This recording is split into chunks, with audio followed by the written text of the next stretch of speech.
Carla, alam mo na ba? May nakita na namang bangkay sa may gulod kaninang umaga. Oo, Vince. Isa na namang babae. Ang sabi ng mga nakakita, puno raw ng pasa at sira ang damit. Parang ginahasa siya bago pinatay. Hindi na to bago. Ilang beses na itong nangyari. Pero wala pa rin nahuhuli. Paano nangyayari yun? Kasi pinagtatakpan. Anong ibig mong sabihin? May alam ka ba?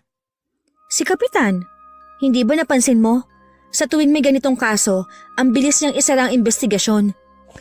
Kesyo walang ebidensya, kesyo wala raw testigo. Pero paano magkakaroon kung mismo ang mga tao natatakot magsalita? Sigurado ka ba dyan sa hinala mo? Oo naman, wala nga lang akong ebidensya. Pero alam ko, may kapit sa kapulisan ang walang hiyang yun. Sa bagay may punto ka naman. Ito pa, naalala mo si Mang Efren? Yung tatay ni Lydia? Di ba? Siya lang ang nagkalakas loob na magsalita nung unang may nawalang babae. Pagkatapos, bigla siyang naaksidente at namatay. At lahat tayo alam na hindi aksidente yun. Mismo! Delikadong tao si Kapitan. Alam ko talaga na may alam siya sa mga nangyayari dito sa baryo. Kung totoo yan, Carla, hindi tayo pwede manahimik. Pero paano tayo magsasalita kung mismong batas dito sa baryo, hawak niya? Vince, natatakot ako. Paano kung minsan isang araw, maging isa ako sa maging biktima? Huy, huwag kang nag-iisip ng negatibo. Kumato ka dyan sa kahoy, gaga. Huwag mo hangarin na magkatotoo yan. Dahil kapag nagkataon, papatay ako. Promise yan. Lintik lang ang walang ganti. Talaga? Ganun mo ka, love? Ew, tumigil ka nga, Carla. Nag-hallucinate ka na naman. Hindi kita type. Grabe ka naman mandiri. Uy, Bes, siya nga pala. May sayawan sa Biyernes ng gabi. Ano, punta tayo? Naku, sigurado ko maraming macho sa kapoging papi doon. Tinatanong pa ba yan? Siyempre naman. Basta ba, ipagpaalam mo kay Lola ha? Ano pa nga ba? Yan naman ang lagi kong ginagawa sa tuwing isasama kita eh. At saka pumapayag lang naman si Lola Fatima kapag akong makakasama mong gumala. Siyempre. Wala naman kasi magtatangkang lumapit sa akin kapag ikaw ang kasama ko, ano? Ang laki-laki kasi ng katawan mo pero wititit. Hindi nila knows na pusong babae ka naman pala. Abat, ikaw pasalamat ka nga't pinagpapaalam pa kita sa lola mo. Kung hindi, baka mukha ka ng manang na laging nakatenga lang dyan sa bahay nyo. Eto namang si Vince, hindi na mabiro. Sorry na girl. Aba, talagang inaasar mo pa ako Halika nga rito, mabaita ka. Wag mo nga akong kilitiin, Vince. Simula pagkabata ay magkaibigan na sina Vince at Carla. Lumaki sa kanyang lola ang dalaga. Dahil maagang nawala ang mga magulang niya. Kaya naman labis-labis na lang ang pag-aalala at paghihigpit nito sa kanya. Hindi siya pinapayagan ng lola niyang gumala kung saan. Maliban na lang kung si Vince ang kasama niyang lumabas. Panatag na kasi ang loob ng matanda sa kaibigan niya. Dahil kilala na siya nito mula nung maliit pa. At alam nitong walang gagawing masama si Vince sa kanya. Kinabukasan maaga pa lang ipumasyal na si Vince sa bahay nila Carla. Tao po! Tao po! Beshi Cakes! Sandali! Kaaga-aga Sino ba aring?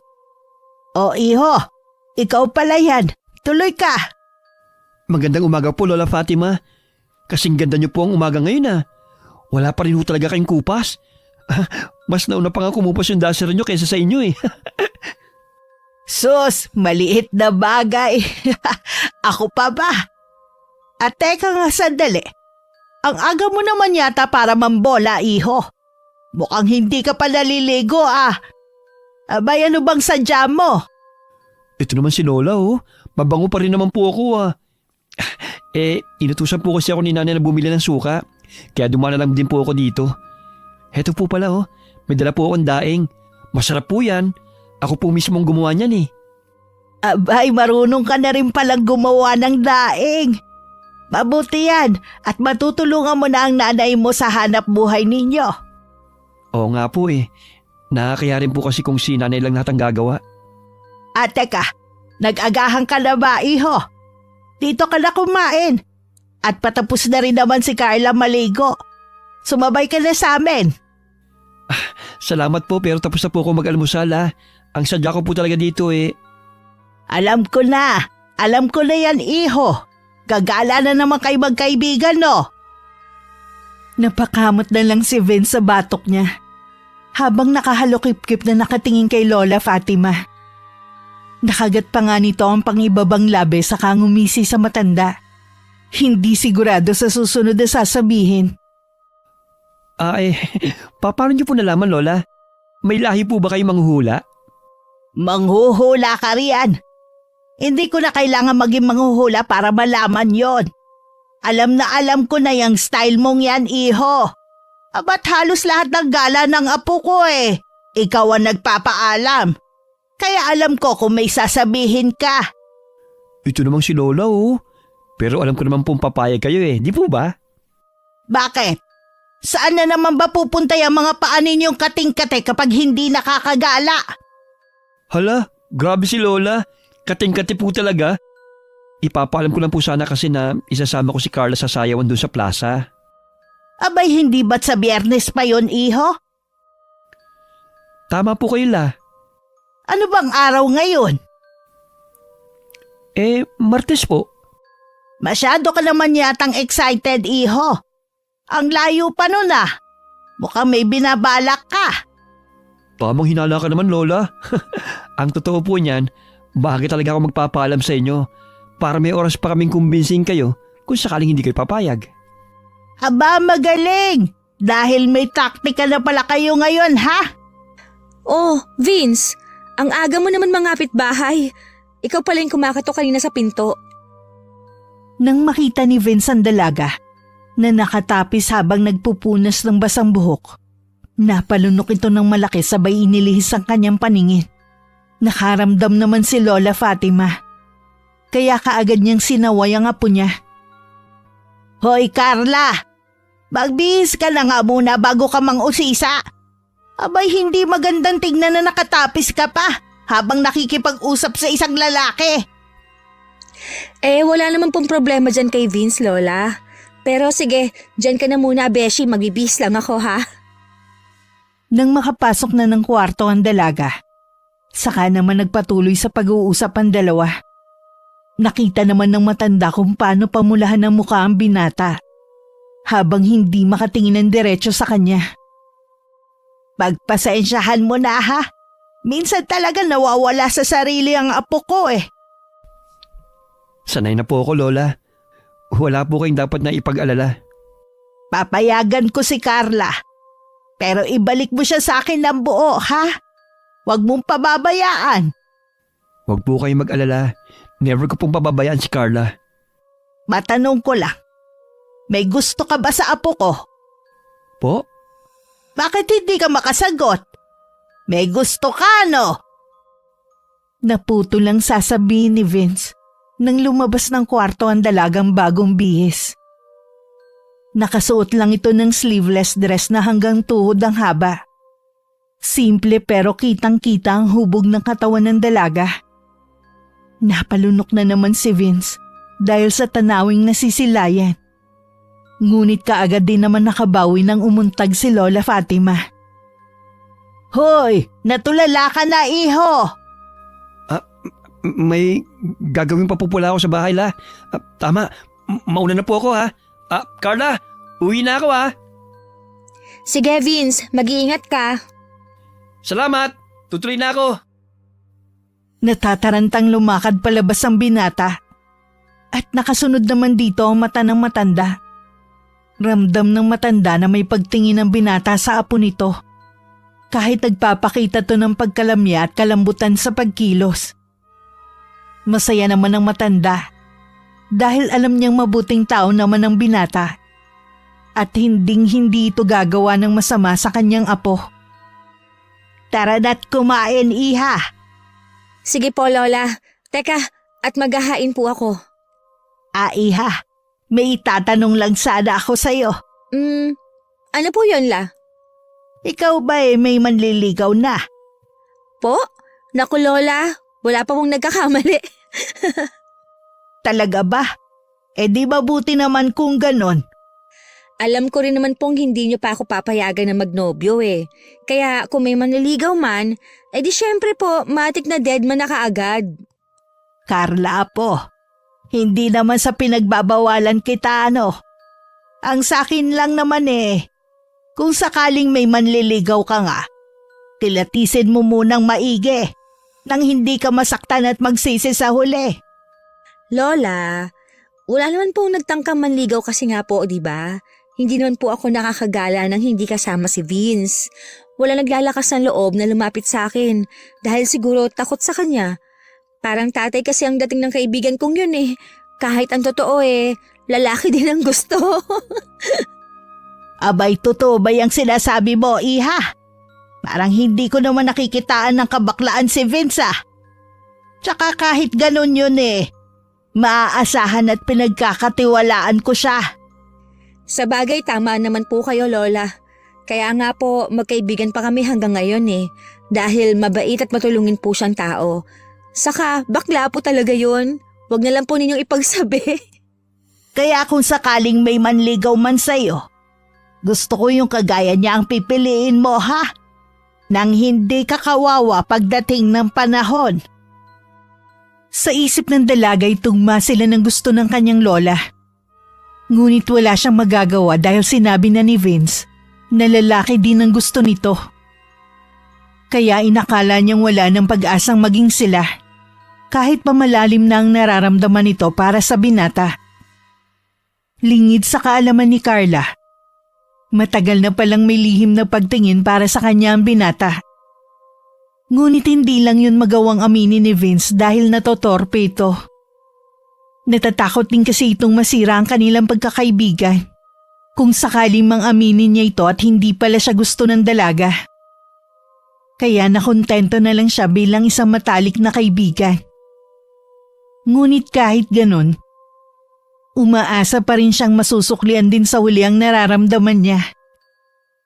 Nang sumapit ang Biyernes ng umaga, agad na naglambing si Vince sa kanyang ina. Hay, salamat naman anak. Halika. Pakitulungan nga akong bitbitin tong banyera patungong bilaran. Agahan natin ang pagbibilad at sayang ang sikat ng araw. Tsaka baka bigla na naman umulan mamayang hapon. Babaho itong mga isda. Ako na po magdadala niyan, Nay. Sigurado ka ba anak? Mabigat ito. Sigurado po ako, Nay. Kayo naman, para namang hindi lalaki ang anak niyo. Kung sa bagay, noong kaedad mo nga ang tatay mo makisig din yun at malakas. Manang-mana ka talaga sa kanya anak. Siyempre naman po. Kanino pa ba ako magmamana? Siya po yung tatay ko Pero mana din naman po ako sa inyo kasi loyal kayo kay tatay. Kahit nga po ilang taon na siyang nawala sa atin, hindi pa rin po kayo humahanap ng kapalit niya. Siyempre. Nangako kasi ako sa tatay mo na siya lang ang mamahalin ko hanggang sa huling hibla ng buhay ko. At tutuparin ko yon, anak. Hay, sana all na lang talaga loyal. Sana all din ang mahal. Hay nako, loko ka talagang bata ka. O siya, tara na't nang maibilad na natin itong mga to. Pagdadaing ang hanap buhay ng mag-ina. Mas pinili ni Aling Trining na magnegosyo na lang. Kahit maliit kesa mamasukan. Maliit din kasi ang bigayan sa mga house helper. Kaya naman nagkasya na lang sila sa negosyo nila. Kahit maliit lang din ang tubo. Ang mahalaga hindi sila masyadong napapagod. At nakakapagpahinga sila at nakakakain sa tamang oras. Anak, hindi ba magkakaroon ng pasayawan mamaya sa plaza? Pupunta ba kayo ni Carla? Opo, Nay. Naipagpaalam ko na po siya kay Lola Fatima at pumayag na po siya. Huwag na lang muna kayong pumunta. Alam mo, kinakabahan kasi ako Iba na ang panahon ngayon. Sobrang delikado, lalo na kay Carla. Yung tungkol po ba sa nangyayari sa baryo natin? Hindi ba? Marami nang nagagahasa at napapatay na babae dito sa atin. Gabi pa naman gaganapin yung pasayaw. Huwag po kayong mag-alala. Tulad ng sabi ko po sa lola niya, hindi ko po pababayaan ang best friend ko. Best friend lang ba talaga? Nay, Nagtatanong lang at nagpapaalala, anak. pero Nay, napag-usapan na din talaga namin ni Carla yung tungkol sa mga babaeng ginagahasa. Sa totoo lang, natatakot ako para sa kanya. Siyempre babae. Tapos hindi naman natin alam kung sinong iiwasan o kakampi sa nangyayaring to. Tapos ganun pa yung kapitan natin. Parang walang pakialam sa ustisya. Alam mo, sa kinalakihan kong baryo, hindi batas ang nagpaparusa sa mga taong nananamantala ng kababaihan. Ang mga matandang albularyo at mangkukulam ang humahatol. Mangkukulam? Oo, Vince. Noong araw, may isang lalaki sa amin, mayaman, makapangyarihan, at maraming koneksyon. Maraming babae ang pinaglaruan, pinagsamantalahan, pero hindi siya mahuli-huli. Kapag may nagsusumbong, bigla na lang silang nawawala o natatakot magsalita. Parang nangyayari dito ngayon. Tama. Kaya may isang matandang babae noon, isang kilalang mangkukulam ang nagsabi, kung ang batas ay hindi makakaganti, hayaan mong ang dilim mismo ang humusga. Anong ginawa niya sa manyakis na yon? Isinumpa niya ang lalaking yon. Isang gabi, nakita raw itong umiiyak at sumisigaw sa gitna ng kakahuyan, pero walang taong nakapaligid sa kanya. Paulit-ulit niyang sinasabi, "Ako ang may kasalanan! Patawarin niyo ako!" Hanggang sa kinabukasan, natagpuan siyang wala ng buhay. Nakanganga, nanlalaki ang mga mata, para bang may kung anong takot ang bumalot sa kanya bago siya namatay. Kayong gumawa nun? Lintik ka! Mukha ba akong mangkukulam? Sino? Kilala niyo ba? Yung kapatid ng lola mo. Marunong siyang mangkulam. Dapat may ganun din dito sa atin para matigilan yung kamanyakan ng taong gumagawa nun sa mga babae rito. Para matigilan yung kamanyakan ng taong gumagawa nun sa mga babae dito. Gusto mong magkaroon ng mangkukulam sa lugar natin? Kung para sa hustisya, Nay, bakit hindi? Sus! Tumigil ka! Huwag kang humiling ng ganyan at baka magkatotoo. Ang anumang kapangyarihan, kung galing sa masama, hindi kailanman magiging mabuti, anak. Pero Nay, wala namang nangyari sa mga kaso rito eh. Ilang babae na ang naging biktima, pero wala pa rin nahuhuli. Kung may isang tulad ng kapatid ni Lola, baka matakot sila. Hindi mo alam ang sinasabi mo, Vince. Oo, nakuha nila ang hustisya noon, pero may kapalit yon. Ano po? Hay, wag na nga lang natin pag-usapan yan. Basta mag-iingat na lang kayo mamaya ni Carla. Siya nga pala, Nay. Nasaan po pala yung polo ni Tatay? Aling polo? Nay naman, ilan po ba ang polo ni Tatay? Isa, bakit? Bakit pa po kayo nagtatanong kung alin doon? Kung wala rin naman po akong pagpipilian. Ay, oo nga pala.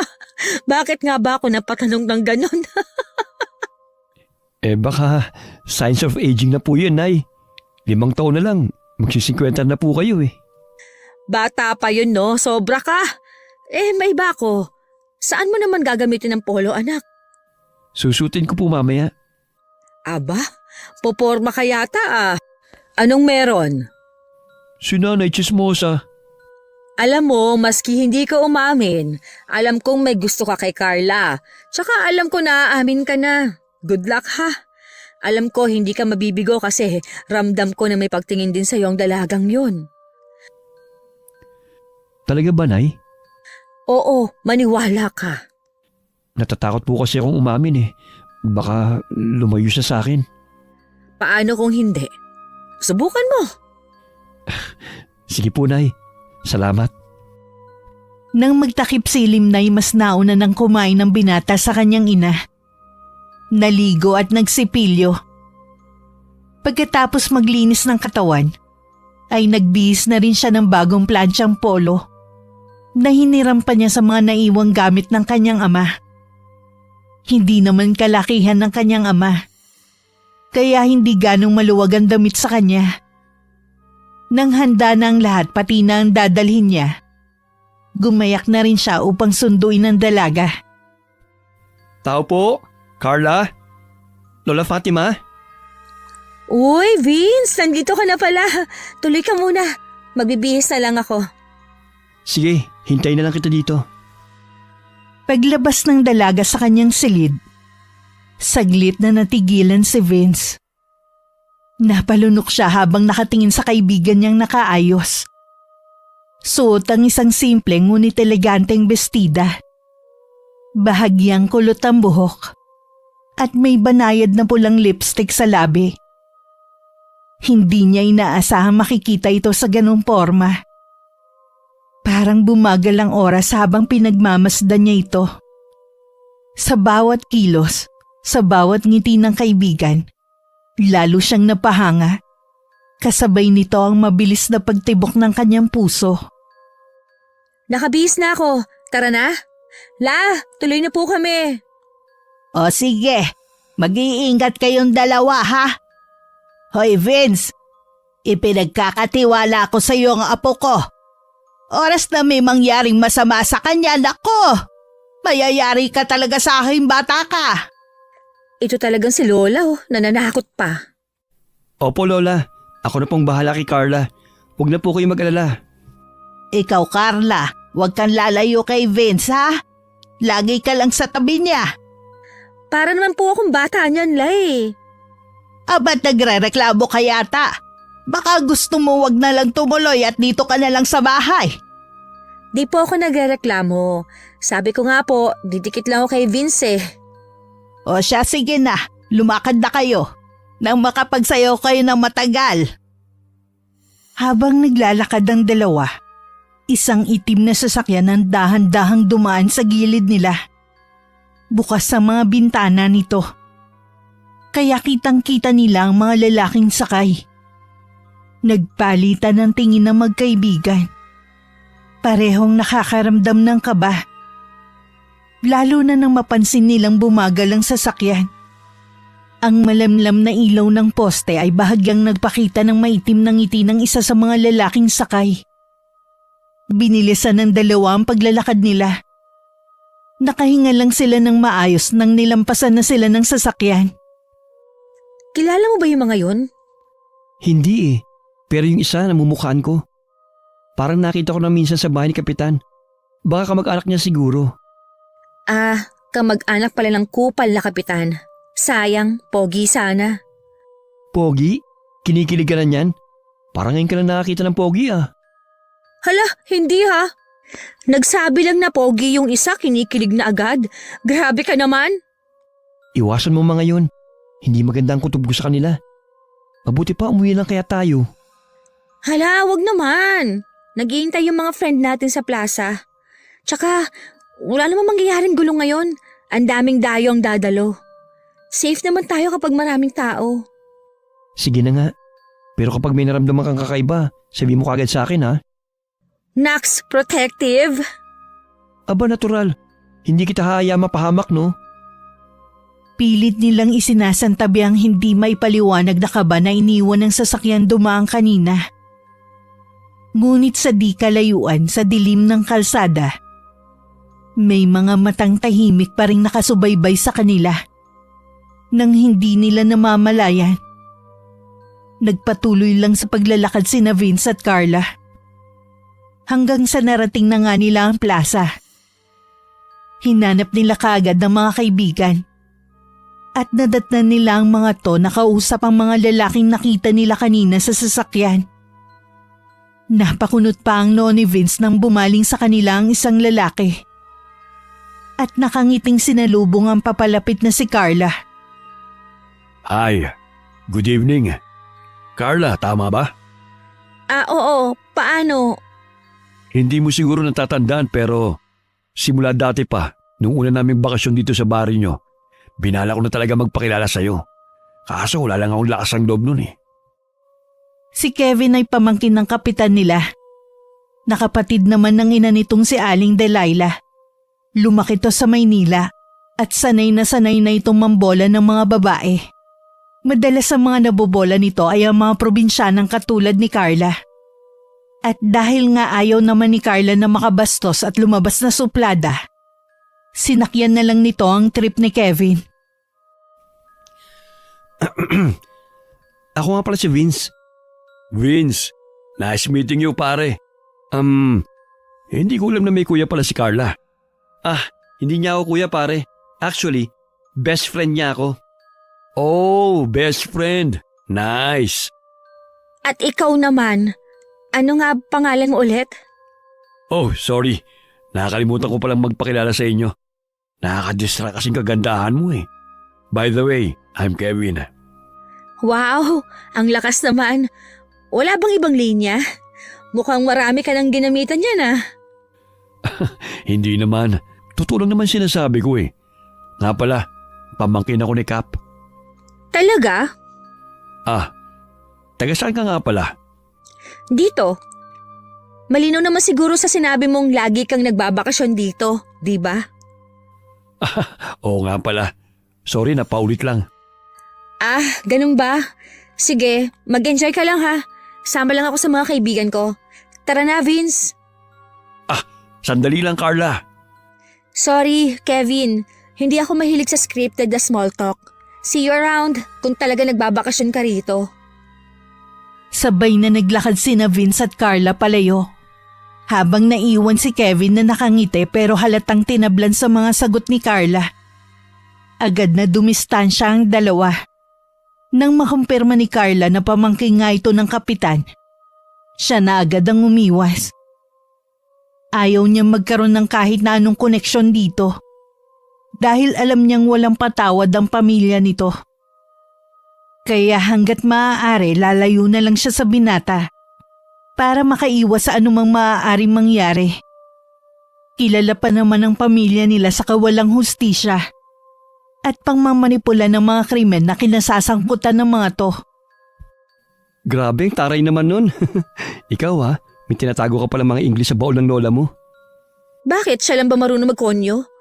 Kalalaking tao ang arte magsalita, kairita? Talaga lang akala ko ba gwapo? Aanhin ko naman ng gwapo. Mas gwapo ka pa kaysa sa kanya. Talaga? Aba, may mukhang tinatago kaya itong paghanga sa akin Hoy, kapal mo bakla! Sinabi ko lang na mas gwapo ka pero hindi ibig sabihin may gusto ako sa'yo. Pero aminin mo, ako lang ang gwapong hindi mo iniiwasan. Hay nako, Vince, tigilan mo nga ako. Natural na hindi kita iiwasan. Ikaw lang ang pases ko para makagala Ewan ko ba kung anong ipinakain mo sa lola ko at tiwalang-tiwala sa'yo. Grabe ka naman, aray Pero bakit namumula ka? Anong namumula? Ikaw talaga, kung ano-ano sinasabi mo, mainit lang siguro. Pero wala ka bang kinig na nararamdaman sa akin? Tigilan mo na nga ako, Vince. Natigilan si Vince. Natulala siya habang nakatitig sa mukha ng dalaga. Nais na niyang sabihin ng nararamdaman niya para dito. Pero nagtatalo ang kanyang isip kung tama ba ang gagawin niya o hindi. Hoy, natulala ka na naman dyan. Bakit? May dumi ba ako sa mukha ha? Ito, makatitig sa akin parang gusto mo akong tunawin Carla, gusto ko sa... Nakakuha na ng buwelo at lakas ng loob si Vince para magtapat sa dalaga. Nang bigla na namang sumingit si Kevin. Talagang hindi papayag ang dayon na hindi makuha ang gusto nito. Kaya naman muli nitong inagaw ang atensyon ng dalaga. Carla, binilhan kita ng maiinom. Baka lang kasi nauuhaw ka na Vince, pwede ko bang hiramin saglit si Carla? Saglit lang, promise. Kakausapin ko lang siya. Sige, pero basta dyan lang kayo Huwag kayong lalayo. Teka. Di ba may sasabihin ka? Ano yon? Nakalimutan ko na Sigurado ka? Oo, pero hayaan mo. Kapag naalala ko, sasabihin ko kagad sa'yo. O sige, Tayo na, Carla. Dun tayo. dito na lang tayo. Madilim na sa banda dun Alam kong takot ka sa akin dahil pamangkin ako ng kapitan. Carla, alam ko ang mga balita tungkol sa tiyo ko. At sa maniwala ka man o sa hindi ako katulad niya. Hindi ko rin masasabing mabuti kang tao dahil lang sa sinabi mo. Tama ka. Kaya hayaan mo muna ako magpakilala sa'yo ng maayos. Oo, nagkakilala na naman tayo kanina, di ba? Oo nga, pero mas gusto ko pang kilalanin ka ng lubusan. Talaga? Seryoso ka? Ano ko ba? Siyempre oo. Kung gusto mo talaga, sige. Bumisita ka sa bahay. Ayaw kasi ni Lola na nagpapaligaw ako sa labas eh. Saka alam ko naman kung ano ang deserve ko at hindi. Ang straightforward mo naman masyado. Pero sige, kung yan ang magpapagaan sa loob mo, dadalaw ako sa bahay nyo. Tara, sayo tayo. Sige, dun tayo sa gitna para maliwanag. Nagmasid lang sa gilid si Vince at hindi niya inaalis ang paningin sa dalaga, lalo pat may kasama itong lalaki. Ang planong pagtatapat na yun ay hindi na niya itinuloy. Di hamak naman kasi na mas gwapo at mayaman si Kevin. Kaya inisip niya na baka baliwalain lang din ng dalaga ang damdamin niya para rito. Umabot ng madaling araw na si Kevin lang ang kasama ng dalaga, habang si Vince nasa tabi lang at tila hindi na naalala ng dalaga na kasama niya itong dumating doon. Kaya naman nang hindi na makatiis, agad niyang pinuntahan ng dalawa. Carla, hindi ka ba uuwi? Ako na mag-aatid sa kanya. Ako na. Magkasama kaming pumunta rito, kaya magkasama rin kaming uuwi. Ihahatid ko na lamang siya para hindi na siya mapagod sa paglalakad. Kevin, okay lang. Sanay naman na kaming maglakad ng malayo eh. Tsaka baka magtaka rin ng lola ko kapag ikaw ang naghatid sa akin. O sige, kung yan ang gusto mo eh. Basta bibisita ako sa inyo ha. Ikaw ang bahala. Sige na, mauna na kami. Mag-iingat ka ha. Salamat. Salamat din. Nag-enjoy akong kasama ka. Ngiti na lang ang itinugon ni Carla sa sinabing yun ni Kevin. At saka hinila na ang kaibigan para umuwi. Habang naglalakad ay tahimik lang silang dalawa. Sa lahat na naging gala nila ay yun ang pinakatahimik. Madalas kasi sila nag-aasaran sa daan habang pauwi. Minsan pa nga'y naghahabulan sila. Ngunit ngayon mabigat ang pakiramdam ni Vince dahil hindi niya nagawa ang kanyang layunin. Habang ang dalaga naman ay nakikiramdam lang sa kasama. Kaya hindi rin umimik hanggang makarating na nga sila sa kani-kanilang tahanan. Kumusta naman ang lakad mo, anak? Ano, nasabi mo na ba sa kanya? Olats po, Nay. Anong olats? Binasted ka, anak? Hindi naman po. Hindi ko na po itinuloy ang pag-amin kasi may nakilala siyang iba eh. Mas malala pa nga po yata to sa busted na eh. Anong ibig mo sabihin, anak? Sino ang nakilala niya? Isang bisita lang po dito sa baryo. Pamangkin daw po ni Kapitan. Ano? Pamangkin ni Kapitan?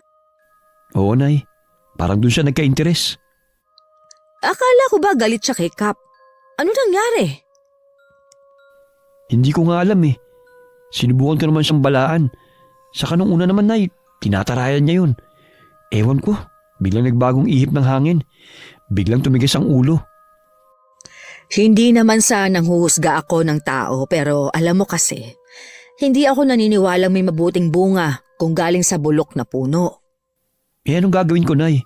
Ayoko naman panghimasukan masyadong buhay niya. Pero hindi ko rin matiis na pabayaan siya mapalapit sa kanila. Anak, minsan ang pinakamabuting magagawa mo ay siguraduhin mong nariyan ka kapag kailangan ka niya. Hindi mo siya mapipilit na makinig. Pero kapag dumating ang araw na makita niya ang totoo, dapat nandyan ka para saluhin siya. Ang hirap, Nay. Ang sakit makita siyang may ibang kinikilala. Ganyan talaga, anak. Pero kung talagang kayo ang para sa isa't isa, kahit ano ang mangyari, babalik siya sa'yo. At kung hindi, Di may ibang nakalaan para sa'yo. Pero sana, anak, sana hindi na siya madamay sa gulo ng pamilya ni Kapitan. sana nga, Nay. Sana nga. Sige po, magpapahinga na po ako. Nang makapasok sa kanyang silid ay agad nang nahiga si Vince. Hindi na siya nag-abala pang magbihis. Dahil pakiramdam niya ay latang-lata na siya. Hindi naman siya pagod na pagod. Pero pakiramdam niya ay nawalan na siya ng ganang kumilos. Pinilit niya ang sariling matulog. Pero kahit ilang minuto na siyang nakapikit, ay tila bagising na gising pa rin ang diwa niya. Marahil ay dahil sa maraming mga tanong ang tumatakbo sa kanyang isipan. Kaya hindi pa rin siya makatulog. Kinaumagahan naman ay bumisita nga si Kevin sa bahay ni na Carla. Nagtaka na lamang si Lola Fatima nang may humintong isang magarang sasakyan sa harap ng kanilang tahanan. Akala niya may naligaw lang. Dahil sa tinagal-tagal na nilang naninirahan doon, ay ngayon lang may humintong sasakyan sa tapat nito. At mas lalo pang nagtaka matanda nang may bumabang isang gwapong binata mula ron. Magandang umaga po. Dito po ba nakatira si Carla? Magandang umaga naman, iho. Oo, dito nga siya nakatira. Kayo po pala ang lola niya. Mano po? Ako po si Kevin. Kaawaan ka ng Diyos, iho. Ano ba ang sadya mo? Gusto ko pong ligawan ng apo niyo kung papayagan niyo po ako. Teka, saan mo ba nakilala ang apo kong si Carla? Ngayon ko lang nakita ang mukha mo rito sa baryo namin Nagkakilala po kami kagabi sa sayawan. Pamangkin po ako ng kapitan ng baryong to. Abay, hindi ko sukat akalain may magtatangkang manligaw sa apo ko. At galing pa sa pamilya ninyo. At sa kakagabi lang kayo nagkakilala, manliligaw ka na agad. Sigurado ka ba sa pinapasok mo, iho? Opo, lola. Hindi ko pong may paliwanag pero kakaiba pong naramdaman ko nung makilala ko si Carla. Talaga? Pero iho, hindi basta-basta si Carla. Hindi yan tulad ng ibang babae na madadaan lang sa matatamis na salita. Alam ko po yun. Kaya nga po gusto ko siyang ligawan ng maayos sa tamang paraan. Ikaw ba? Sigurado ka na dyan sa nararamdaman mo. Abay, pamangkin ka ng kapitan. Alam mo naman sigurong hindi maganda ang tingin ng mga tao sa pamilya ninyo. Naiintindihan ko po yan. Pero iba po ako. Wala akong kinalaman sa mga ginagawa ng tiyuhin ko. Paano kung hindi ka tanggapin ng apo ko? Di tatanggapin ko po. Pero lola, susubukan ko pa rin. Hindi naman po ako susuko kagad. Abay, matibay ang loob mo, iho. Sige, hindi kita pipigilan. Pero tandaan mo to, Kevin. Ang apo ko, hindi laruan, ha? Kapag pinaiyak mo yan, ikaw mismo ang may kalalagyan sa akin. Opo, nangangako po ako. Siya, sige. Tignan natin kung paano mo mapapatunayan ng sarili mo. Maraming salamat po. Naku, mukhang nagising na ang apo ko. Siya, bahala ka na kung paano mo siya kukumbinsihin. Pero paalala lang, iho, ha? Matalim ang dila ni Carla. Baka bago mo siya mapasagot, mapapaiyak ka muna. Handa po ako sa kahit anong sagot niya. Abay, sige. Tignan na lang natin. Sa sandaling yun, bumukas ang pinto at lumabas si Carla. Mukhang bagong gising at halatang walang ideya kung ano nangyayari. Nagtagpo ang kanilang mga mata at napataas agad ang kilay ng dalaga na makita si Kevin sa harap ng bahay nila. Anong ginagawa mo rito? Good morning, Carla. Formal na ako magpapakilala sa'yo bilang manliligaw mo. Ha? Manliligaw? Ang bilis mo naman. Ayan na nga ba ang sinasabi ko Akala ko nagbibiro ka lang Saka agad-agad. Hindi kaya ako nagbibiro sa mga ganitong bagay. At saka siyempre dapat agad-agad. Eto nga pala, may dala akong almusal para sa inyo. Salamat, Kevin. Nag-abala ka pa. Mabuti na lang din. Dahil hindi pa nakakapagluto tong si Carla. Dahil puyat kalalakwat siya. Lola naman. O siya, sige. Maiwan ko muna kayong dalawa, ha? At magwawalis lang ako sa labas ng bahay. Sige po, Lola. Teka, kumain ka na ba? Oo, kumain na ako kanina sa bahay bago ako pumunta rito. Sige na, kain ka na. Ang kulit naman nito. Habang kumakain si Carla ng agahan, hindi niya maiwasang mapansin ang presensya ni Kevin. Sa kabila ng galit niya sa pamilya nito, tila hindi niya magawang itaboy ang binata. Alam niyang dapat ay may distansya siya. Ngunit sa hindi niya malamang dahilan, may kung anong pumipigil sa kanya. Hindi niya maunawaan kung bakit hindi niya magawang maging malamig sa binata tulad ng inaasahan niya. Masarap ba yung ulam? Ha? Oo, masarap. Sige, ubusin mo yan para mabusog ka. Dahil sa pagbisitang yun ni Kevin sa bahay nila, inakala ni Carla na totoong nararamdaman nito para sa kanya. Pati si Lola Fatima ay napaniwala nito na mabait at magalang itong tao kahit ang totoo ay pakulo lamang yun ng lalaki para makuha ang kanyang gusto sa dalaga. At dahil nga sa pinakitang pagbait-baitan ng binata, naniwala na nga ng tuluyan ng maglola. Matapos ang isang linggong pagbabalik-balik nito sa bahay ng dalaga, ay sa wakas umubra na ang kanyang plano. Sinagot na nga siya ng dalaga at nakuha na niya ang tiwala ng matanda. Kaya maaari na niyang ituloy ang kanyang binabalak. Lola Fatima, magpapaalam lang po sana ako mamaya kung pwede ko pong ilabas si Carla mamayang gabi. Kakain lang po kami. Teka sandali. Bakit sa labas pa kayo kakain? Ang mabuti pa dito na lang kayo sa bahay. Magluto na lang kayo ng gusto niyong kainin. At magaling naman magluto yan si Carla Gagastos ka pa niyan. Ayos lang naman po na gumastos ako para kay Carla. Espesyal naman po kasi siya sa akin Kahit na. At sa kagabi pa kayo lalabas. Abay hindi ako papayag. Bakit naman po nung si Vince ang kasama ng apo niyo pumayag naman po kayo? Dahil kababata ni Carla si Vince at matagal ko na siyang kilala. Alam kong hindi gagawa yun ng masama sa aking apo.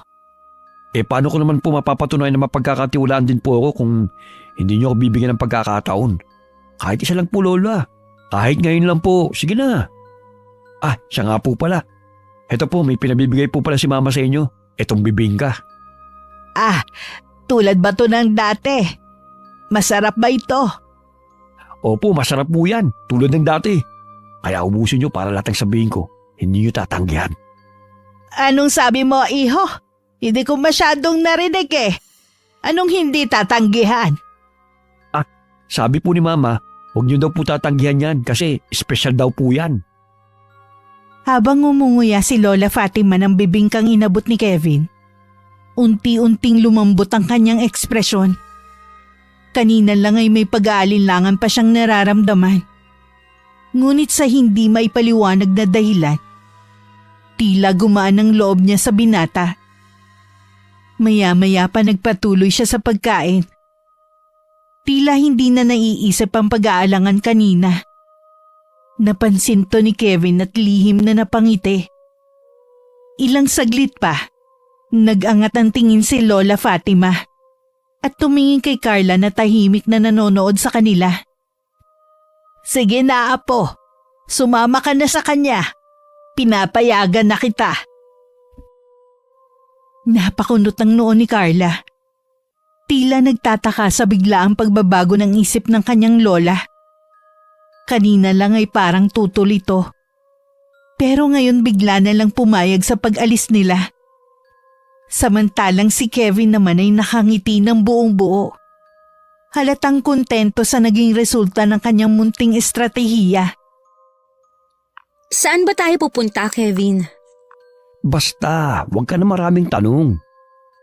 Baka kung saan yan, ha? Ano ka ba? Kakain lang tayo sa labas, kaya huwag ka mag-alala. O sige, sabi mo Habang binabaybay nila ang daan sakay ng kotse ng binata, nagsimulang magtaka ang dalaga na mapansin niyang hindi sila papunta sa direksyon ng bayan kung saan nandun ang kainan. Sa halip lumiko sila sa isang makipot at madilim na daan, papalayo sa mataong lugar. Kevin, saan mo ako dadalhin? Ngunit hindi sumagot si Kevin. Tahimik lang siyang nagpatuloy sa pagmamaneho. Napahigpit ang hawak ni Carla sa bag niya at naging malikot ang kanyang mga mata. Sagutin mo ko! Akala ko ba kakain lang tayo? Saan na ba tayo papunta? Relax ka lang. Sandali na lang. Malapit na tayo. Ihinto mo tong sasakyan! Bababa ako! Hindi pwede. Lalong lumakas ang kaba ni Carla. Hindi niya gusto ang tono ng boses ni Kevin. Parang may tinatago ito at hindi niya malaman kung ano. Sinubukan niyang buksan ang pinto ng sasakyan pero hindi niya maintindihan kung bakit ayaw bumukas nun. Ano ba? Hindi na ito nakakatawa! Huminto ka na! Ngunit hindi siya pinansin ni Kevin. Nakapirmi lang ang mga mata nito sa daan. Dire-diretsyong nagmamaneho sa madilim at tila hindi mataong lugar. Napatingin siya sa bintana. Walang ibang sasakyan. Walang ibang tao. Duguan na ang kanyang mga kuko sa kakakalas sa seatbelt nang bigla siyang napahinto. Huminga siya ng malalim. Pinilit na pakalmahin ang sarili. Hindi siya pwedeng magpanik. Kailangan niya mag-isip. Kevin, ano bang meron? Bakit mo ako dinala sa lugar na to? Huwag ka matakot, Carla. May gusto lang akong ipakita sa'yo. Gusto ko nang umuwi. Buksan mo to. Bababa na ako. Sa palagay mo'y pakakawalan pa kita? Ha? Anong pinagsasabi mo? Muling itinuloy ng binata ang kanyang pagmamaneho. Hanggang sa makarating sila sa isang abandonadong bahay. Sa dulo ng daang kanilang tinatahak.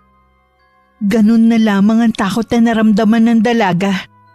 Nang makitang naglabas ng baril si Kevin at tinutok yun sa kanya. Kevin, ano to? Bumaba ka na. Nanginginig ang kamay ni Carla habang nakatitig sa baril na nakatutok sa kanya. Pakiramdam niya ay biglang nanlamig ang buong paligid. Hindi niya inakalang hahantong sa ganito ang simpleng pagpayag niyang sumama rito. Kevin, anong ibig sabihin nito? Akala ko… Tama ng tanong, Carla. Basta sumunod ka na lang kung ayaw mong masaktan. Napalunok siya. Pilit na pinakalma ang sarili. Wala siyang ibang magawa kundi sundin ang gusto nito. Dahan-dahan siyang bumaba ng sasakyan. Ang puso niya'y parang gustong lumabas sa kaba. Inilibot niya ang paningin sa paligid. Isang lumang bahay. Sira-sira ang bubong. Basag ang mga bintana at tila matagal nang iniwan. Walang ibang tao. Wala siyang matatakbuhan. Kevin, please. Kung ano man to, hindi pa huli para umatras. Pero ngumiti lang si Kevin. Hindi na yon ang maamong ngiti na nakita niya noon, kundi isang malamig at mapanlinlang na ngiti. Itinulak siya nito papasok sa loob ng bahay. Huwag ka nang umarte, Carla. Dito ka muna. Napasigaw si Carla nang biglang bumukas ang isang pinto ng bahay. Mula ron may lumabas na dalawang lalaking hindi niya kilala. Matitigas ang kanilang muka. Halatang sanay sa ganong sitwasyon. Humitit muna ng sigarilyo ang isang lalaki bago nagsalita. O, di ba maganda siya? Ha? Natawa ang dalawang lalaki pero sumang-ayon din sa kanya. Tuwang-tuwa ang mga to dahil inisip nilang muli na naman sila magpapakaligaya sa gabing yon. At tulad ng dati, nagsimula na silang gumamit ng ipinagbabawal na droga. Napaatras si Carla. Nanginginig sa takot. Napatingin siya kay Kevin. Umaasang may maaaninag siyang awa sa mukha nito. Pero wala. Wala ni katiting. Kevin, bakit mo ito ginagawa sa akin? Solve na ako. Mga pare, ako muna ha. Standby lang kayo dyan sa labas. Doon muna kami sa kwarto nitong chicks ko. Walang hiya ka! Bastos! Huwag ka nang pumalag. Huwag ka mag-alala. Magiging masaya to. Masasolve ka sa akin. Kevin, wag! Parang awa mo na! Ngunit tumawa lang ito. May halong yabang sa kanyang tinig. Sa gilid ng kanyang mata, nakita niyang lumabas na ang dalawang lalaki sa pinto. Iniwan silang dalawa sa loob ng madilim na silid. Wala nang iyakan, Carla. Mag-enjoy ka na lang. Parang demonyo ang binatang tumatawa habang unti-unti nitong hinuhubad ang sariling kasuotay. Hanggang pati ang panloob nito'y tinanggal na rin. Mas lalo pa nga itong natawa nang makita kung paano panlakihan ng mata ang dalaga. Huwag kang lalapit! Sinasabi ko sa'yo, isusumbong kita sa mga polis! Ha? Pulis? Sa tingin mo ba maniniwala sa'yo mga pulis kapag nagsumbong ka sa kanila? Mag-isip ka nga, Carla. Kayo ang may kagagawa ng mga panggagahasa at pagpatay sa mga babae dito sa baryo? Nadali mo. Ay, halika na. Huwag mo na akong pahirapan kung ayaw mong matulad sa kanila. Hindi! Lumapit si Kevin. Ang kamay nito'y lumandas sa braso ni Carla. Pababa sa bewang. Kevin, wag! Parang awa mo na! Ngunit ngumisi lang si Kevin. Tila wala itong naririnig. Lumakas ang kabog ng dibdib ni Carla. Pakiramdam niya unti-unti siyang nauubusan ng oras. Kailangan niyang kumilos bago mahuli ang lahat. Dahan-dahan siyang umatras. Pero agad siyang sinundan ni Kevin. Hinablot ang kanyang kasuotay. Nagkapunit-punit ito dahil sa kanyang pagiging agresibo. Sinubukang umiwas ni Carla, pero nang sandaling lumapat ang likod niya sa malamig na dingding, doon niya napagtanto na wala na siyang matatakbuhan. Wala na, Carla. Akin ka na ngayon. Hayop ka, Kevin! Akala mo ba, basta-basta mo nalang magagawa ang gusto mo? Pilit siyang nagpumiglas. Hinawakan niya ang braso ng binata at buong lakas na kinagat ito. Napaatras si Kevin sa sakit. Gago! Anong... Bago pa nito matapos ang sasabihin, inapakan ni Carla ng malakas ang paa niya. Dahilan para mapaurong siya. Hindi pinalagpas ng dalaga ang pagkakataon. Siniko niya to sa sikmura at nang mapayuko sa sakit, isang malakas na sampalan dumapo sa mukha ng binata. Habang natitigilan si Kevin, agad na dinampot ni Carla ang isang kahoy sa sahig at binato yun sa lalaki. Mabilis siyang tumakbo papalabas ng kwarto. Hinahabol naman siya ng malalakas na mura ni Kevin. Tarantadong... Huwag mong isipin makakatakas ka! Narinig niyang bumukas ang pinto sa labas. Nandun ang mga kasama ni Kevin. Pero hindi siya titigil. Mas pinabilis pa niya ang takbo. Hinanap ang kahit anong daan palabas ng abandonadong bahay. Hindi siya pwedeng mahuli. Hindi siya pwedeng sumuko. Pero isang malakas na tunog ng baril ang nakapagpatigil sa pagtakas ng dalaga. Kasabay nun ay nabuwal siya at nawalan ng kakayahang kumilos. Nanlabo ang kanyang paningin. Pero bago siya tuluyang mawalan ng malay, naramdaman niyang may humaplo sa kanyang katawan. Tumulo ang luha sa mga mata ng dalaga bago siya tuluyang nawalan ng malay. Nasa tabi niya si Kevin. May halong kasabikan at kasamaan ng titig nito.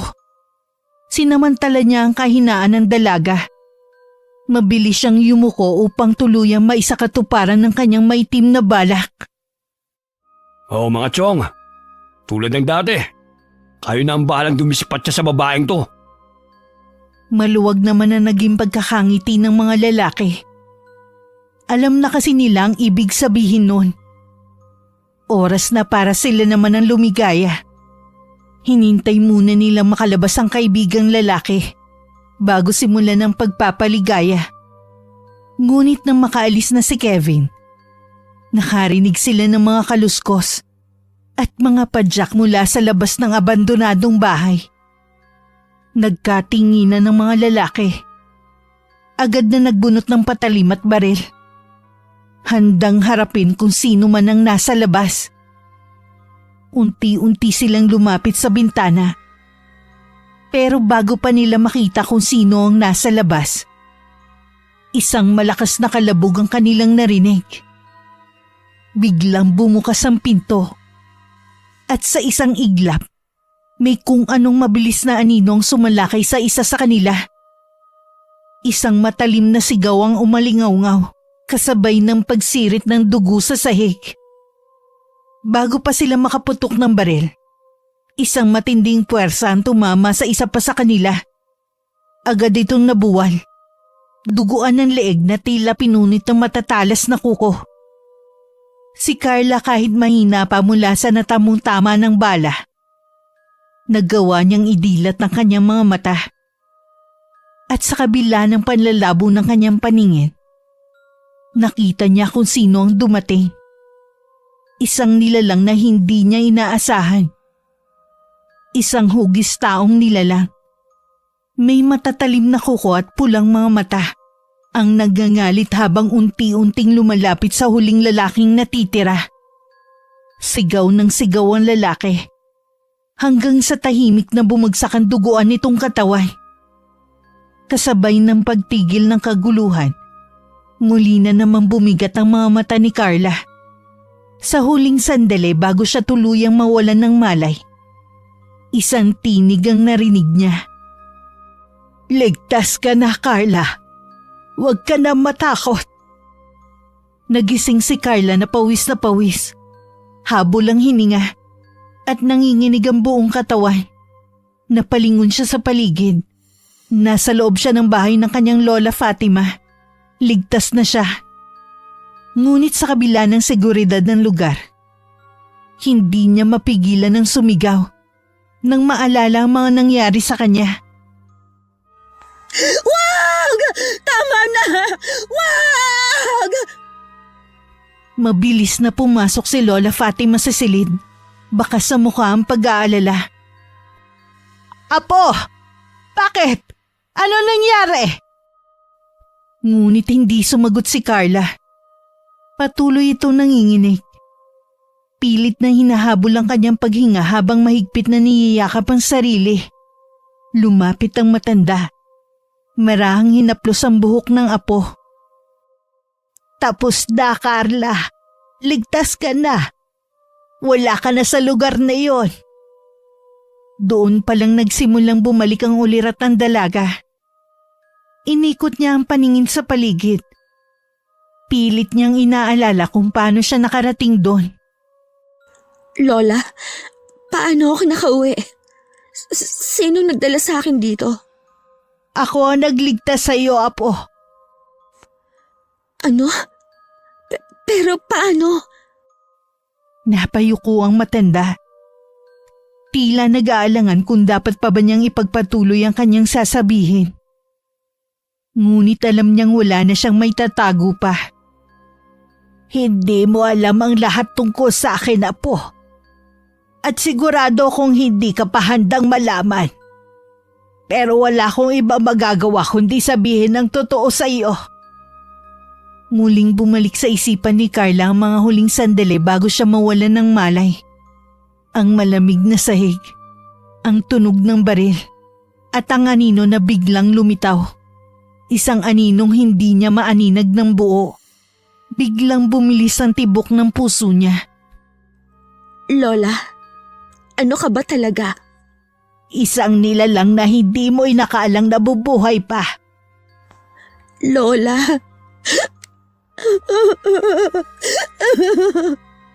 Matagal ko nang itinago ito, Apo.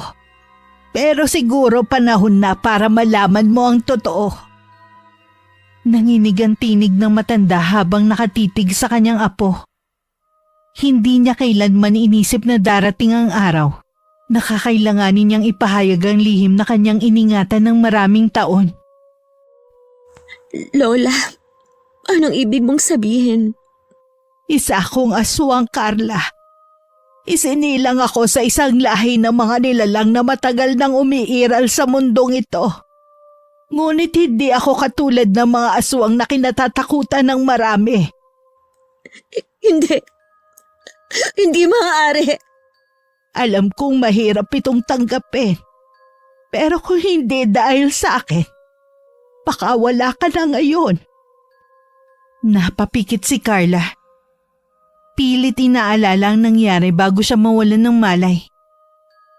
Naalala rin niya ang malalakas na sigaw. Ang mga daing ng sakit at takot mula sa mga lalaki. Lola, anong ginawa mo sa kanila? Pinakawalan ko ang isang bahagi ng aking sarili na matagal ko nang kinokontrol. Ginamit ko ang tunay kong anyo para iligtas ka, Apo. Pinatay mo sila? Hindi sumagot si Lola Fatima. Ngunit ang katahimikan niya naging sapat na kasagutan para kay Carla. Hindi ko hahayaang may manakit sa iyo, Apo. Handa akong gawin lahat para protektahan ka. Tumingin si Carla sa mga mata ng kanyang lola.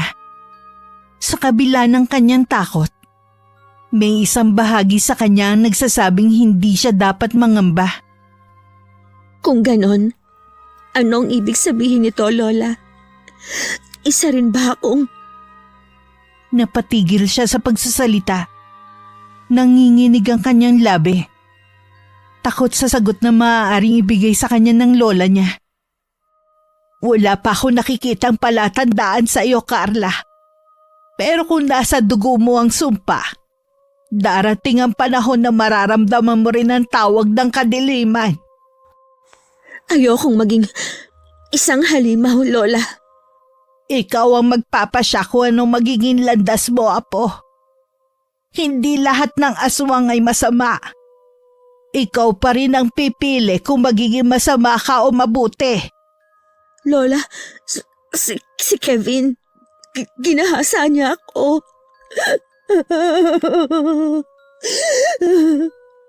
Hindi ko na siya inabutan. Kasalanan ko. Nagtiwala ako sa lalaking yun. Huli na nung kinutuban ako ng masama at nagising sa katotohanan. Patawarin mo ko, Apo. Yung lalaking yun ginamitan tayo ng gayuma para mapasunod tayo sa gusto niya. Paano kung malaman niyang buhay ako? Paano kung may gawin silang masama sa atin, Lola? Hindi ko hahayaang mangyari yun. Apo, yung tungkol sa pagkatao Huwag ko. po kayo mag-alala. Wala po akong alam. Nakatulugan na ng dalaga ang pag-iyak. Naaawa ang matanda sa madilim na sinapit ng kanyang apo sa kamay ng walang iyang si Kevin. At hindi niya maaatim na walang gawin para sa apo niya. Kaya naman kinabukasan sinugod niya ang bahay ng kapitan, kung saan tumutuloy ang binata at ang nanay nito. Kahit papano'y gusto niyang kunin ang hustisya ng apo sa tamang paraan. Kevin! Kevin! Lumabas ka nga riyan! Walang yakang lalaki ka! Lumabas ka! Aba! Sino ka namang matanda ka, ha? Kaya aga-agay nag-e-eskandalo ka rito sa tapat ng bahay namin. At bakit mo hinahanap ang anak ko? Ilabas mo yung anak mo at may kasalanan siya sa apo ko! Ha! At ano naman ang kasalanan ng anak ko sa apo mo, Aber? Ginahasa ng anak mo ang apo ko! Ginahasa? Hindi gagawin ng anak ko yun. Maraming nagkakandara pa sa binata ko kung hindi mo lang alam. Bakit naman siya manggagahasa pa? Aber? Ano bang gusto mo, tanda ha? Pera? Baka namang ginusto lang ng apo niyo yan. Anong sinabi mo? Kinukonsinti mo ang katarantaduhan ng anak mo? Umalis ka na nga dito. Baka ipahabol pa kita sa aso. Hindi demanda ko yung hayop na batang yan. Hay nako, Sige, magdemanda ka kung gusto mo. Wala ka rin naman mapapala eh. Mag-aaksaya ka lang ng pagod at laway mo sa wala. Umalis ka na nga at nasisira ang araw ko sa'yo. Tandaan mo ito ha. Bilog ang mundo. Kung ngayon tumatawa ka, baka bukas iiyak ka na. Pagkatapos magsalita ng matanda ay tumalikod na ito at umuwi. Sa kabilang dako naman, napag-utusan naman si Vince na bumili ng inumin tubig nila ng kanyang ina mula sa tindahan. At nang madaanan niya ang bahay nila Carla, may kung anong nagtulak sa kanya para kumustahin ito. Kahit napilit siyang umiiwas sa dalaga magmula nang magkalapit ito kay Kevin, may bahagi pa rin sa kanyang gustong makita ang dalaga. Tao po? Lola Fatima? Carla? Nang marinig ni Carla ang pamilyar na tinig, agad siyang napatayo mula sa kinauupuan sa sala. Sa kabila ng matinding takot at pagkalito sa mga nangyari, isang bagay lang ang sigurado. Kailangan niya ng isang kakampi. Walang pag-aalinlangan niyang binuksan ang pinto. At nang makita ang binata, agad siyang napayakap dito. Para bang isang taon na silang hindi nagkita. Vince, Nagulat si Vince sa inasal ng dalaga. Hindi niya inaasahan ng ganitong pagtanggap. Lalo na't matagal na siyang umiiwas dito. Dahan-dahan niyang ibinalik ang yakap.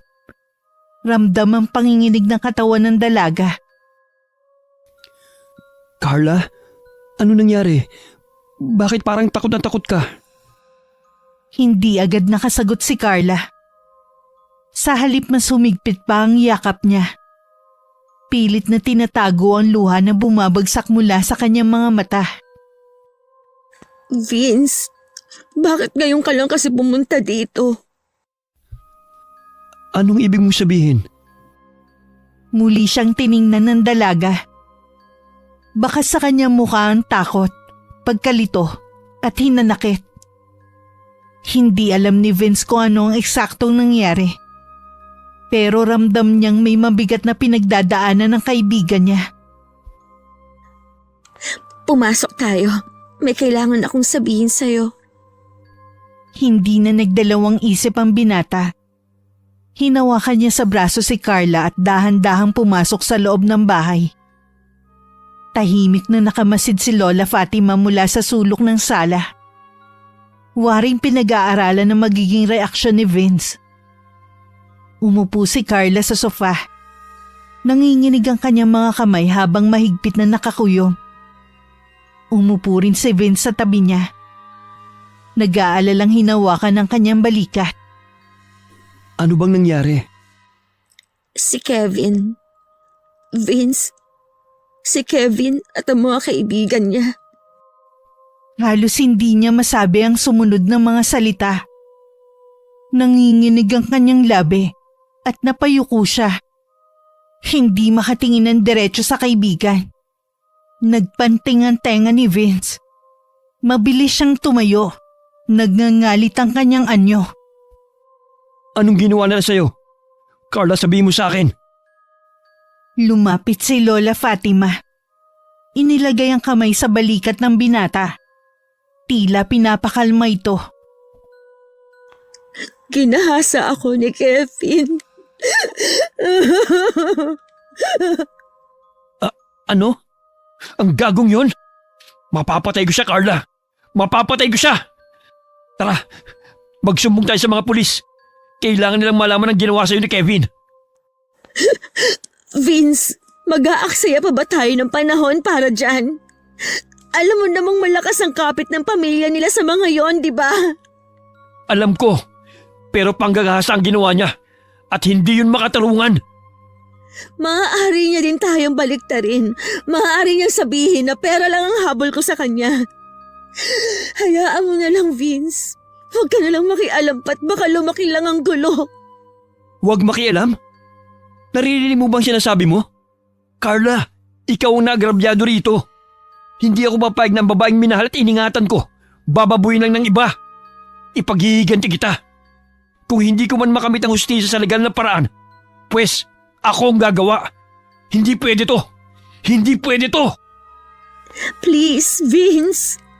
Ayoko nang madamay ka pa. Hayaan mo na lang ako. Maayos din to. Magtiwala ka. Malalampasan ko rin ito. Nanggaling ako kanina kina Kapitan at nag-eskandalo ko doon. Pero walang nangyari. Mga sarado ang utak at mga tenga nila. Hindi sila naniniwalang ginahasa ng walang yang yun ang apo ko. Huwag na po kayo mag-alala, Lola. Makukuha natin ang hustisya para kay Carla. Isinusumpa ko po. Nagpaalam na ang binata sa maglola. Pagka-uwi niya sa kanilang bahay, pilit niyang ikinubli ang galit at gigil na kanyang nararamdaman. Kinalma niya ang sarili. Dahil ayaw niyang makaramdam ang kanyang nanay na meron siyang binabalak. Nay, may number po ba kayo ni Lola Ikang? Oo anak, bakit mo naman naitanong? Ah, wala po, Nay. Naalala ko lang po. Pwede ko po bang hingin? Mangungumusta lang po ako sa kanila. Bala ko rin po kasi magbakasyon dun sa susunod na buwan eh. Sige anak, walang problema. Oh, heto. Hanapin mo na lang dyan sa cellphone ng pangalan ng lolahin mo. Salamat po, Nay. Nagtataka man ay hinayaan na lang ng ginang ang anak. Matagal na rin naman kasi mula nung huli nilang pagbisita sa lugar ng kamag-anak niya. Kaya naman naiintindihan niya si Vince. Nang makuha naman ng binata ang numero, agad niya itong tinawagan. Sinabihan siya ng kanyang lola na may kapalit ang kanyang pinagagawa na maaari niyang ikapahamak. Subalit buo na ang desisyon nito. Ipapabarang niya si Kevin. At kailangan niya ng isang gamit ng binata o kahit anong galing sa katawan nito. Nag-isip si Vince kung paano siya makakalapit dito upang makakuha ng bagay na kailangan. Alam niyang hindi siya basta makakalapit dito nang hindi ito naghihinala. Kailangan niya mag-isip ng paraan. Muli niyang tiningnan ang kanyang telepono. Mahigpit na hinawakan at bumuntong hininga. Magbabayad ka sa ginawa mo kay Carla. Kinabukasan maingat na nag-abang si Vince malapit sa tambayan ni Kevin. Alam niyang dun lagi umiinom ito kasama ang barkada. Kailangan niyang kumilos nang hindi ito naghihinala. Makalipas ang ilang oras dumating na si Kevin. Napakuyom ng kamao si Vince. Pero nagtimpi siya. Hindi siya pwedeng magpadalos-dalos. Lumapit siya ng dahan-dahan bitbit ang isang bote ng alak. Kevin! Shot tayo! Sige, tagay! Habang nagiinuman, napansin ni Vince ang hinubad na jacket ng lalaki at tinapon sa tabi ng lamesa. Maingat niyang pinag-aralan ng bawat kilos nito. Hinahanap ang pagkakataong makuha ang kailangan. Makalipas ang ilang tagay, unti-unti nang nalalasing si Kevin. Halos hindi na nito namamalayan ng paligid. Dahan-dahan lumapit siya sa lalaki at kunwaring hinaplos-aplos ang kanyang buhok. Alam mo, type kita. Anong ibig mo sabihin type? Ibig sabihin bakla ka? Hindi mo ba nalata? Matagal na kitang type. Hindi tayo talo. Hindi namamalayan ng lalaki na kinuhanan na pala siya ni Vince ng ilang piraso ng buhok. Tapos ka na ngayon, Kevin. Nang makuha ang kailangan, agad siyang umuwi sa lugar ng nanay niya at kinausap ang kanyang lola. Ibinigay niya dito ang mga kailangan niya para mabarang ang lalaki. Samantala sa bahay ni na Kevin, habang nasa harap sila ng masaganang hapunan at nagkakasiyahan, bigla na lang sumama ang pakiramdam ng binata at nagsisisigaw sa sakit. Ang sakit ma! Ma! Sobrang sakit! Oh, napaano ka naman? Ma! Bigla na lang po sumakit yung ari ko. Parang Parang lumalaki po, Ma. Aray! Sobrang sakit talaga! Please, matulungan mo ako! Ano? Paanong lumaki? Baka nakagat ka ng insekto. Halika muna dun sa kwarto. Titignan ko yan. Ayoko! Ayoko, nahihiya ako! Nakakahiya! Leche ka! Uunahin mo pa ba yung hiya mo? O sige, kung gusto mo dadalhin na lang kita sa ospital. Ma! Wag, Ma! Ayoko sa ospital! Ano ngayon? Magpapatulong ka tapos ayaw mo magpatingin. Hindi ko mahuhulaan yan nangyayari sa'yo, Kevin. Habang namimilipit sa sakit, napansin ni Kevin na lalo pang lumalaki at namamaga ang kanyang ari. Pakiramdam niya'y parang may gumagapang sa loob nito. Kumikirot na sakit na hindi niya maintindihan. Parang may gumagalaw sa loob. Parang may buhay sa loob ko. Ano ba yan kasing pinagagagawa mo, ha? May nilandi ka bang babae? May nakain ka bang kung ano? Wala, Ma. Wala. Ayoko na. Ang sakit. Biglang tumirik ang mga mata nito at isang nakakasukang likido ang lumabas mula sa kanyang ari. Halos mapasigaw si Aling Delilah na makita to. Itim na parang burak. May kasamang maliliit na gumagalaw na uod. Diyos ko! Ano to? Ma! Tulungan mo ako! Ayoko pang mamatay! Dinala na nga ng ginang ang kanyang anak sa doktor. At base sa resulta ng ginawang test, walang nakitang mga dahilan ng kanyang pangangate. Pati na rin ang pamamaga ng ari nito. Kaya niresetahan na lang sila ng doktor ng mga gamot para kahit papano maibsan ang pananakit sa kanyang katawan. At dahil nga hindi kayang gamutin ng doktor ang kanyang anak, pumasok sa isip ng ginang na marahil ay kinukulam ni Lola Fatima ang anak niya. Kung hindi ka kayang gamutin ng doktor, baka sakaling magamot ka ng albularyo, anak. Albularyo? Ma, narinig niyo bang mga sinasabi niyo? Anong albularyo? Walang kwenta mga faith healers na yan. Niloloko lang kayo niyan para magkapera sila. Walang mawawala kung susubukan natin. Saka naranasan na rin ng tiyuhin mo ang makulam dahil sa pagiging babaero niya. Ganyan din ang nangyari. Namaga ang ari niya at ang mas malala pa, umiihi siya ng may kasamang dugo at nana. Pumunta sa albularyo ang mag-ina at nakumpirma nilang kinukulam nga ang binata. Dahil hindi pantay ang dalawang hinliliit nito sa kamay nung pinagtabi ito ng albularyo. Subalit hindi nila malaman kung sinong kumukulam sa kanya. Ang sabi ng albularyo, magaling daw ang mangkukulam, kaya hindi ito mahuli. At walang ibang maisip na salarin ng ina ng binata kundi ang matandang si Lola Fatima. Dahil siya lang naman ang sumugod sa bahay nila. At galit na galit sa kanyang anak. Hoy, matandang hukluban, lumabas ka! Harapin mo ako! Walang yakang mangkukulam ka! Abat sino naman kaya ang tangke-degerang sumugod dito? Lola, mukhang mama po yan ni Kevin Bakit po kaya sumugod yan dito? Mga mangkukulam, lumabas kayo! Hindi mang kukulam ang lola ko. Ano bang inieskandalo niyo dyan sa labas? Yang lola mong matandang hukluban, kinulam ang anak ko! Ano bang nangyari sa anak mo? Hay, salamat naman sa makukulam na yan, ang bait!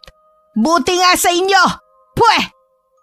Alisin niyo ang kulam kung hindi! Kung hindi ano? Anong gagawin niyo? Ipapapatay niyo kami? Madaming nakakarinig sa'yo Tingnan mo, lahat ng kapitbahay namin nanonood. Sige, sabihin mo! Namamaga ang ari ng anak ko. Alam ko kayo ang may kagagawan noon. Nakikiusap ako. Tigilan niyo ang anak ko. Handa akong magbayad ng malaking halaga basta tigilan niyo lang si Kevin. Wala kaming ginagawa sa anak mo. Sinungaling! Hindi ako sinungaling. Dahil kung talagang mangkukulam ako, dapat inuna ko ng sinaray ang bunganga mong napakaingay. Umalis ka na rito! Natakot naman si Aling Delilah sa banta ng matanda. At naikuyom na lamang ang dalawang kamao bago dali-daling naglakad palabas ng bakuran nila. Natatawa pa nga si Lola Fatima dahil halos matapilok mga ang ginang sa pagmamadali. Saan ka ba galing? Pahingi po ng gamot. Ang hapdi po ng buong katawan ko. Parang sinusunog ako sa loob. Anak, ano nangyayari sa'yo? Bakit puro sugat na yung balat mo? Diyos ko, ang baho-baho mo. Para ka naagnas. Anak! Ewan ko. Ang kati po eh. Ang kati-kati. Kahit anong kamot ko, lalo lang pong sumasakit. Magbihis ka nga ng damit. Teka, bakit basa ito? Anak, may lumalabas na likido sa katawan mo. Diyos ko, may mga nana. Kaya pala ang baho-baho. Pakitignan po yung likod ko. Parang may gumagapang eh. Ang bigat. Parang may gumagalaw sa ilalim ng balat ko. Nanginginig ang kamay ni Aling Delilah habang dahan-dahan niyang tinataas ang damit ng anak. Ngunit pagtingin niya sa likod nito, halos mabitiwan niya ang hawak na t-shirt at mapaatras sa sobrang gulat. Anak! Diyos ko! Ano to? Sa kanyang harapan, ang likod ni Kevin ay puno ng malalalim na sugat. At mula sa mga to may maliliit na uod na gumagapang palabas. Kumikislot-kislot habang binubutas ang balat nito. Agad na nagpahanap ang ginang ng ibang mas magaling na albularyo.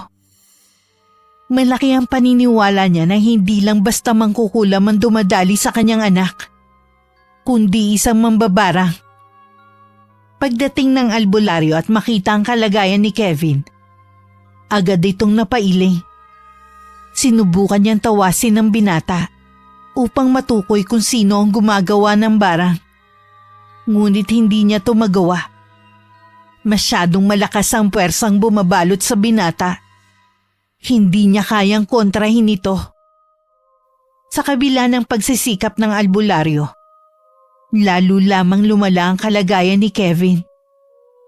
Unti-unti nawalan na siya ng kakayahang gumalaw. Hanggang sa tuluyan na siyang naparalisa sa kanyang hinihigaan. Habang lumilipas ang oras, kitang-kita ang pagkaputla niya. Hanggang sa nawalan na ito ng malay at hindi na nila magising. Mabilis na kumalat ang balitang yun sa buong baryo at naging pulutan ng mga tao sa mga umpukan.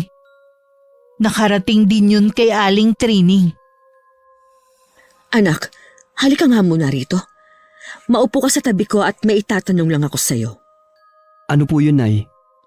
May kinalaman ka ba sa nangyayari sa pamangkin ng kapitan? Kay Kevin po? Bakit? Ano po nangyayari sa kanya? Malala na daw ang kalagayan nito. Sabi nila, binarang. Wala akong kinalaman dun, oh. Ba't ko naman po yung gagawin? Vince, anak kita. Alam ko kung kailan ka nagsisinungaling. Ano po kasi, Nay, eh? Pinagsamantalahan niya po si Carla. Ano ka mo? Pinagsamantalahan? Diyos ko! Mahabaging ama! Bakit? Mahabang kwento po. At isa pa, alam naman po natin na wala tayong makukuhang hustisya habang nandito tayo sa baryo na ito eh.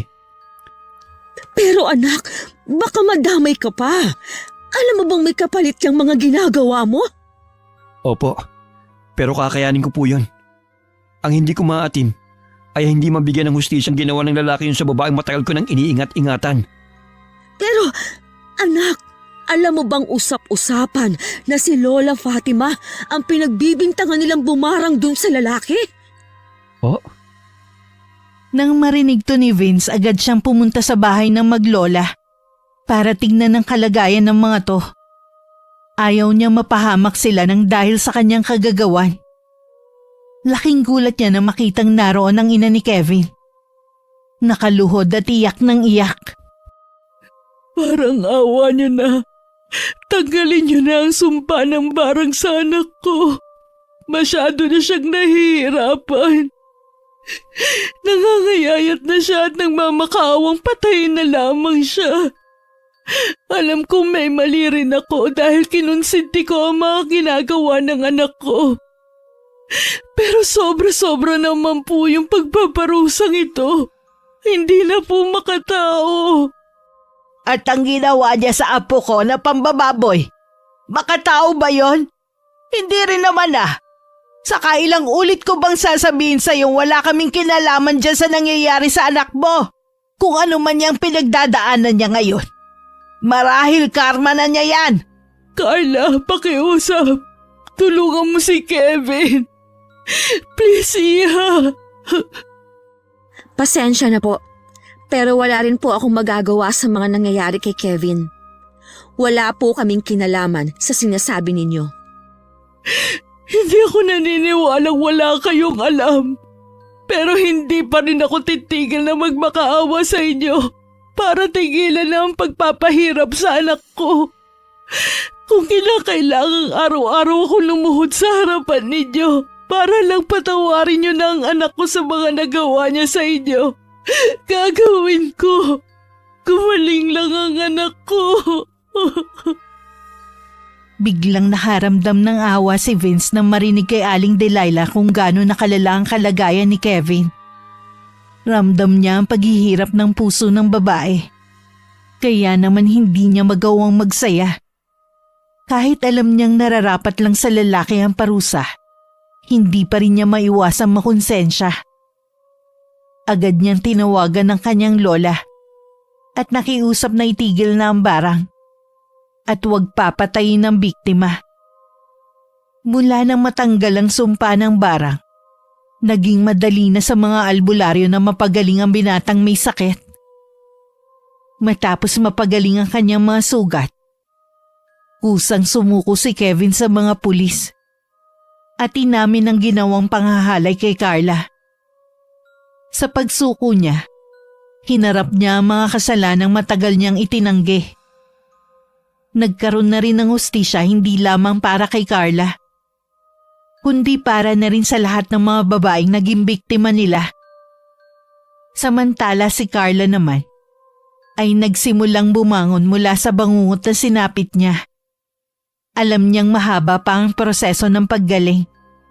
Pero sa unang pagkakataon naramdaman niyang may hustisya pa rin sa mundo.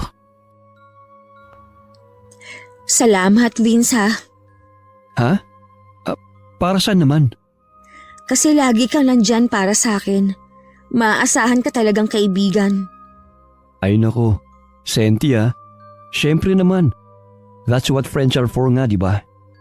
At saka, alam kong ikaw rin na nagpabarang kay Kevin. Alam kong masama. Pero nagpapasalamat pa rin ako dahil tinuruan mo siya ng leksyon. Paano mo nalaman? Sinabi sa akin ng nanay mo. Si nanay talaga hindi mapigilan ng bibig. Sorry ah. Ginawa ko lang naman yun kasi Naiintindihan ko na nga ang kulit. hindi ka ba galit? Baliw! Bakit naman ako magagalit? Ako na nga tong ipinagtanggol at ipinaghigante. Aarte pa ba ako? Halika nga rito. Payakap ako. Sus! Ikaw ha? Para-paraan ha? Akala mo ba hindi ko napapansin? Napapansin ng alin na naman. Nalalaki ka na kumilos at magsalita. Yan na ba ang tunay na Vince ha? Ala! Huli ka! Ikaw ha? Nagbabakla-baklaan ka lang ba para makalapit ka sa akin? May gusto ka ba sa akin? Loko, matagal na kaya. Manhid ka lang kasi. At ako pa pala ang manhid. Ikaw lang eh. Torpe ka kasi. Sa pagkakataong yun, sa wakas ay umamin na rin si Vince sa kanyang nararamdaman. Tinanggap naman ito ng dalaga dahil alam niyang hindi siya masasaktan kapag ito ang pinili niya. Tuwang-tuwa naman si Lola Fatima nang malamang umamin na nga si Vince sa apo niya. Botong-boto kasi talaga siya sa binata. Lumipas ang ilang taon ng kanilang matibay na pagmamahalan. Sa bawat pagsubok na dumaan, mas lalo silang naging matatag hanggang sa dumating ang araw na nagpa siya si Vince. Nadalhin sa mas mataas na antas ang kanilang relasyon. Inalok niya ng kasal si Carla. Walang pag-aalinlangan tinanggap ito ng dalaga. Sa huli natutunan ni na Vince at Carla na ang buhay hindi palaging makatarungan. Ngunit may paraan upang bumangon mula sa sakit at pagsubok. Pinatunayan nila na sa kabila ng madilim na nakaraan, may pag-asa pa ring bumuo ng bagong simula. Wakas. Carla, alam mo na ba? May nakita na namang bangkay sa may gulod kaninang umaga.